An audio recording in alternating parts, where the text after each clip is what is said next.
HMPV વાયરસની દેશમાં entry થઈ ગઈ છે। ચીનમાં ફેલાઈ રહેલા એચએમપીવી વાયરસ ભારતમાં આ વાયરસની એન્ટ્રી થઈ છે। બેંગલુરુમાં એક હોસ્પિટલમાં બાળકી સંક્રમિત હોવાનું સામે આવ્યું। 8 મહિનાની બાળકીને એચએમપીવી વાયરસ ડિટેક્ટ થયો છે। ચોંકાવનારી વાત તો એ છે કે આ બાળકીની કોઈ ટ્રાવેલ હિસ્ટ્રી પણ નથી। આ વાતની જાણકારી કર્ણાટક સ્વાસ્થ્ય વિભાગે કેન્દ્ર સરકારને આપી છે। સામાન્ય રીતે એચએમપીવી સામાન્ય રીતે બાળકોમાં ડિટેક્ટ થાય છે અને તમામ ફ્લૂ સેમ્પલમાંથી 0.7% એચએમપીવી હોઈ શકે છે। આ વાયરસની સ્ટ્રેન શું છે તે હજુ સુધી જાણી શકાયું નથી। હ્યુમન મેટાન્યુ વાયરસ એક વાયરસ છે જેમાં લક્ષણો સામાન્ય શરદી ખાંસી જેવા જ છે, જેમાં ગળામાં ખસખસ, નાક વહેવું, ગળામાં ખારાશ જેવા લક્ષણો હોય છે। નાના બાળકો અને વૃદ્ધોમાં એચએમપીવીનું સંક્રમણ ગંભીર ગણાય છે। સાથે જ નબળી રોગ પ્રતિકારક શક્તિવાળાને પણ આ વાયરસ ગંભીર ગણાય છે। કહેવાય છે કે આ વાયરસથી દર્દીને શ્વાસ લેવામાં તકલીફ થાય છે અને તેના લક્ષણો ફ્લૂ જેવા જ હોય છે। હવે દિલ્હીની મેડિકલ ઓપરેશિસ વાયરસ અંગે એક એડવાઇઝરી પણ જાહેર કરી છે। તો ભારતમાં આ વાયરસની એન્ટ્રી થઈ ગઈ છે તેવી જાણકારી પ્રાપ્ત થઈ રહી છે। બેંગલુરુના હોસ્પિટલમાં બાળકીને ડિટેક્ટ થયો છે આ વાયરસ। તો 8 મહિનાની બાળકીને કોઈ ટ્રાવેલ હિસ્ટ્રી નથી, છતાં પણ તેને આ વાયરસ ડિટેક્ટ થયો છે। ચીનમાં હાહાકાર મચાવનાર આ વાયરસની ભારતમાં પણ એન્ટ્રી।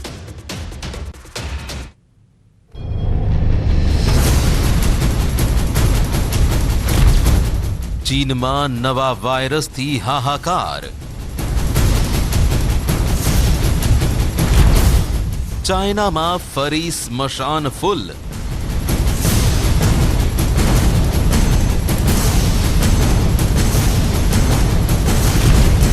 ટપોટપ મરી રહ્યા છે બાળકો।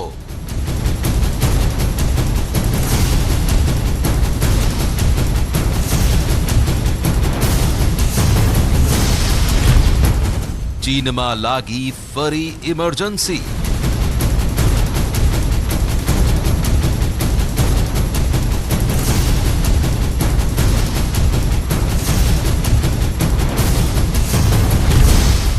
નાના બાળકોમાં સૌથી વધુ સંક્રમણ।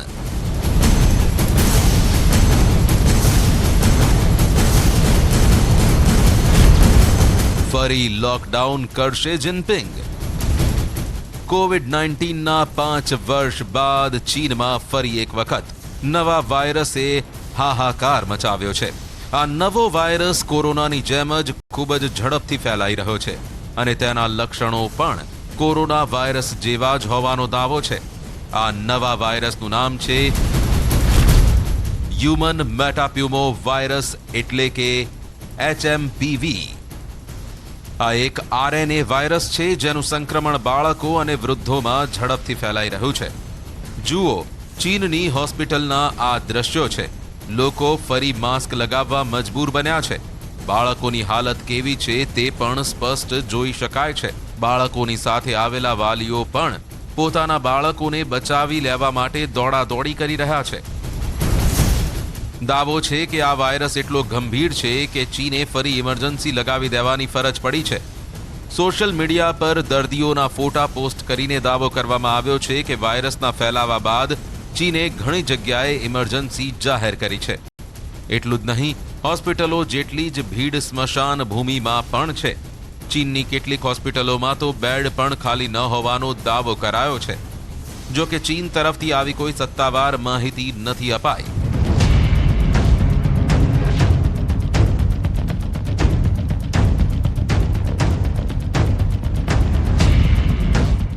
જ્યારે વાયરસથી ચેપ લાગે છે ત્યારે દર્દીઓ શરદી અને કોવિડ-19 જેવા લક્ષણો દર્શાવે છે। તેની સૌથી વધુ અસર નાના બાળકો પર જોવા મળી રહી છે। આમાં 2 વર્ષથી ઓછી ઉંમરના બાળકો સૌથી વધુ અસરગ્રસ્ત છે। ધ સ્ટારના અહેવાલ મુજબ સીડીસીએ કહ્યું કે અસ્થમા અને ક્રોનિક અવરોધ પલ્મોનરી જેવી બીમારીઓથી પીડિત દર્દીઓમાં ચેપનું જોખમ વધારે છે। ચીનના centre for disease control and prevention CDC અનુસાર એચએમપીવીના દર્દીને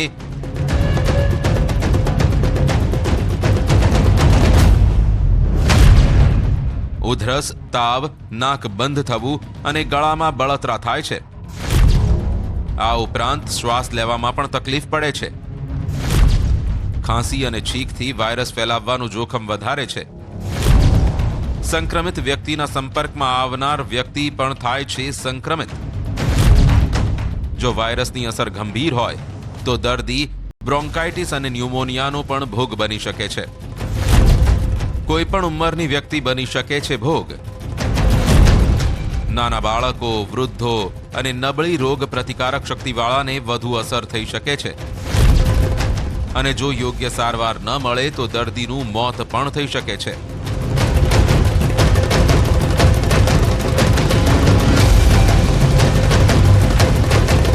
રોયટર્સ અનુસાર ચીન આનો સામનો કરવા માટે એક સર્વેલન્સ સિસ્ટમનું પણ પરીક્ષણ કરી રહ્યું છે.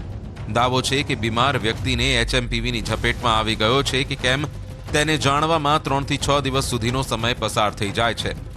ટેસ્ટ રિપોર્ટ ધીમા આવતા હોવાથી દર્દીઓની મુશ્કેલીઓ વધી રહી છે અને હોસ્પિટલમાં ભીડ પણ વધી રહી છે. સાથે જે પણ કહેવું મુશ્કેલ છે કે વાયરસથી સંક્રમિત વ્યક્તિ કેટલા દિવસમાં સંપૂર્ણ સ્વસ્થ થઈ જશે. એચએમપીવી ઉપરાંત ઇન્ફ્લુએન્ઝાએ માઇક્રોપ્લાઝમા, ન્યુમોનિયા અને કોવિડ-19ના કેસ પણ નોંધાઈ રહ્યા છે, જેના કારણે દર્દીઓની સંખ્યા સતત વધી રહી છે. હ્યુમન મેટાપ્યુમો વાયરસ એટલે કે એચએમપીવીને પ્રથમ વખત 2001માં ઓળખવામાં આવ્યો હતો. એક ડચ સંશોધકે શ્વસન રોગથી પીડિત બાળકોના નમૂનાઓમાં આ વાયરસ શોધી કાઢ્યો હતો. જો કે આ વાયરસ છેલ્લા 6 દાયકાથી હાજર છે.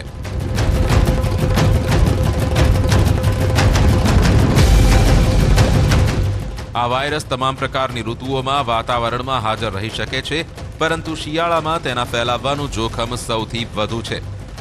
2019માં ચીનમાંથી કોરોના વાયરસ ફેલાયો હતો. કોવિડ-19નો પહેલો કેસ 2019માં ચીનના વુહાનમાં જોવા મળ્યો હતો. ત્યારે તેને રહસ્યમય ન્યુમોનિયા હોવાનું માનવામાં આવતું હતું. તે SARS-CoV-2 વાયરસ કોરોના વાયરસથી ફેલાય છે. આ પછી આ વાયરસ ઝડપથી દુનિયામાં ફેલાઈ ગયો. 30 જાન્યુઆરી 2020ના રોજ વિશ્વ આરોગ્ય સંસ્થાએ તેને મહામારી જાહેર કરી દીધી હતી. જે બાદ કોરોનાની અનેક વેક્સિન શોધવામાં આવી. વિશ્વભરમાં કોવિડના 70 કરોડથી વધુ કેસ નોંધાયા છે અને 70 લાખથી વધુ લોકોના મોત પણ થયા છે. એટલે જ હવે આ વાયરસને પણ ગંભીરતાથી લેવાની જરૂર છે, કારણ કે દુનિયાને સંકટમાં નાખવા માટે ચીન ફરી એકવાર નિમિત્ત બનવા માટે તૈયાર છે. મહત્વનું છે કે 1 વર્ષ પહેલા અમેરિકામાં પણ એચએમપીવીએ હાહાકાર મચાવ્યો હતો. 1 વર્ષ પહેલા અમેરિકાની હોસ્પિટલો પણ દર્દીઓથી ફૂલ થઈ ગઈ હતી. જો કે અમેરિકાએ તે પરિસ્થિતિ પર કાબૂ મેળવ્યો હતો.